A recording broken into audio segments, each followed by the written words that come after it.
What's going on, guys? Theodor here with another video. So today I am planning my program prep to the Strongest Man in Iceland 2023. Well, no, not for the just for the Strongman season of 2023. And I just went to the mall. I got myself some whiteboard markers and a whiteboard.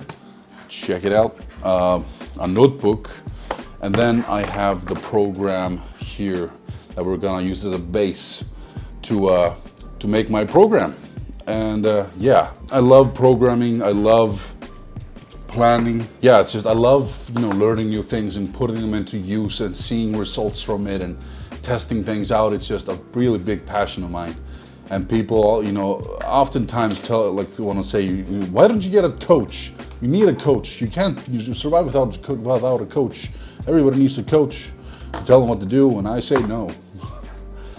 A lot of great strongmen through the years did not have coaches. They learned from a lot of people like Mattis Kieliskowski. He's reached pretty far, although he's been injured a little bit, but he doesn't have a coach. Magnus Ver Magnusson didn't have a coach. Yeah, I don't think Jon Pott did either, but I'm not sure about that. Don't quote me on that. But yeah, I love doing it myself. I love planning. I love programming. But some people warn me or trying to tell me, but you can't just do what the program always says. You have to listen to your body too. You can't use a program with percentages because you have to listen to your body also. I do, idiot. I do. Of course I do. If on the day the program says I'm supposed to do this, but I'm feeling really shitty, I slept really bad, or there's a lot of stress, or just I'm not feeling like I can do this today, then I don't do it. Then I just lessen the weight by maybe 5 or 10 kilograms and do it that way. And even if I'm doing, let's say, a deadlift 5 by 5, and I feel after the third or fourth set that my technique was about to break down, it was becoming really bad and could result in injury if I were to push myself too much, then I quit. I skipped the last set. And I've done it this way for the past, since 2020, since I came back to the Strongman with better knowledge from the Australian strength coach and Andrew Locke, and it's worked out really well. I haven't injured myself in any way, just only silly injuries, like my arm, that was a masturbation injury and stuff that I don't really want to get into. Anywho, let's open this thing. An unboxing of a whiteboard. So yeah, I always listen to my body. I'm very, very, very, very, very injury afraid. I'm afraid of injury, and I don't want to get injured.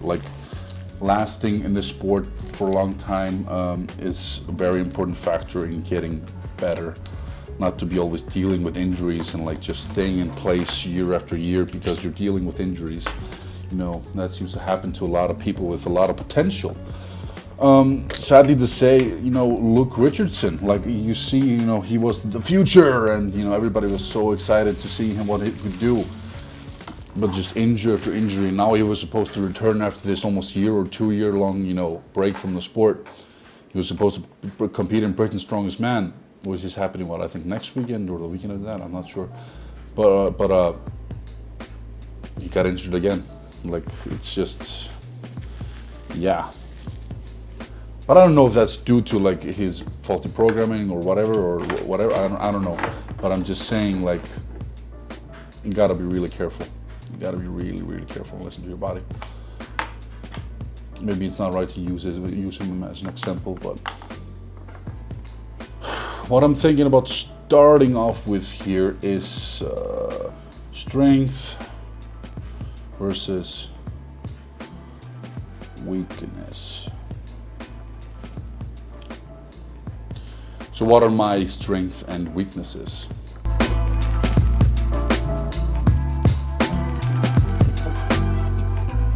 So here we have a pretty good depiction of my strength versus weaknesses. My weaknesses would be overhead pressing, circus dumbbell, speed and stability in moving events, and my biggest strengths would be my grip and my weight over bar. Those are usually the events that I can get, first place in. The thing that I'm sort of in the middle with, I come almost mid-pack, closer to the top, but I'm not in the top 3 always, would be deadlifts, the carrying events, truck pull, and moving events. It really depends on the day almost. So they're sort of in the middle. What I need to focus on the most is overhead pressing, circus dumbbell, and speed and stability moving events. And what I need to focus maybe like a little bit less, like not as much as I need to focus on the other things, yeah, is grip and weight over bar. So the thing that I have been theorizing and thinking about is how you place your strength versus weaknesses in your week, on what days and etc. So what I have done until like for the past 2 or 3 years, I have actually been, for the past 2 years, I have always done on Monday deadlifts, and Tuesday I've done bench. On Thursday I've done squat, and Friday I've done overhead pressing. And what I think is a sort of a thing that has happened because of this, how I've periodized my training through the week, is with the overhead pressing on the last day, I have had less energy to focus on the overhead pressing because I've taxed my body with the days prior. Like there hasn't been much rest for me to be able to put more energy and progressive overload in the overhead. And that's why that is in my weakness, I think.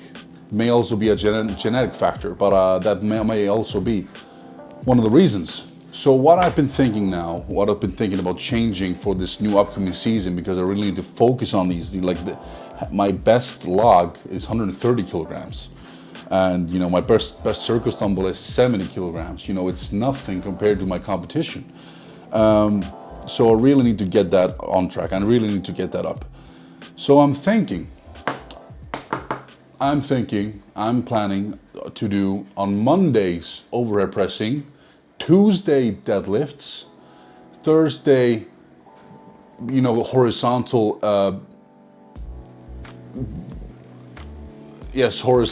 vertical, no, horizontal pressing, bench press, etc., and maybe some incline bench. And then on the last day, and then on Friday, squats, because we barely have ever any squats. So on those days I would like to do squats and stones, and you know, and those maybe the things that I have been, you know, the best in recently, or have had the history of performing my best in.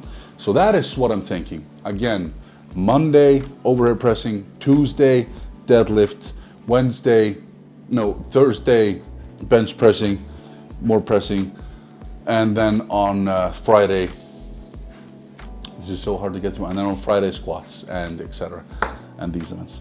So that's what I'm thinking. And on, you know, but I'm not doing only deadlifts. But on deadlift day, I'm also doing yoke and farmer's walk and all sorts of strongman exercises that challenge the similar muscle groups. And I'll do that as well on the squat day. Also, one thing that I have been meaning to work on is this muscle here. It's been real to me that I have a very weak muscle here, and I've been sort of wondering if that may be a factor in my stability and speed in moving events. Because like doing this, I was only able to do 20 of these until like I was too fatigued to do any more, and I've been training it recently. Where you stand up against a wall with your feet a little bit inclined, and you raise them up. I said this also in my last video, and I've been able to double my strength in doing that, and I feel like it's having a good carryover into my speed and stability in moving events. So that's pretty exciting. I'm gonna see how that goes more. So I'm gonna still continue doing that exercise 2 times a week on Tuesday and Friday. So yeah, that's exciting. That's sort of what I'm planning, guys. Yeah, with the deadlift, I'll also be training the carrying and the moving events and blah, blah, blah. So guys, that is what I'm planning. How I also set this up, let's say we have a 16-week program. Week 1 to week 4 will be 5 by 5. Like most of the exercises will be 5 sets of 5 reps, nothing too crazy, not working till failure, just getting used to the exercises again and moving a little bit of weight. Just normal, adapting my body into these things. And this is something that I learned from the Australian strength coach and Andrew Locke and his program, is to periodize yourself that way. With the beginning of a 5x5, the second phase, so each phase is 4 weeks, and the next phase would be 4 sets of 8 reps. So week 5 to week 9, 5, 6, 7, 8, yeah, 5 to 8. Week 5 to 8 would be 4 sets of 8 reps. There, and the assistance, the accessories will be more like 8 to 12 reps. So this is like a more of a hypertrophy phase where I'm focusing on building new muscle that'll be able to like push my body through it even more to get a new max at the end. So this will be to build muscle for 4 sets of 8 reps. That's the phase 2.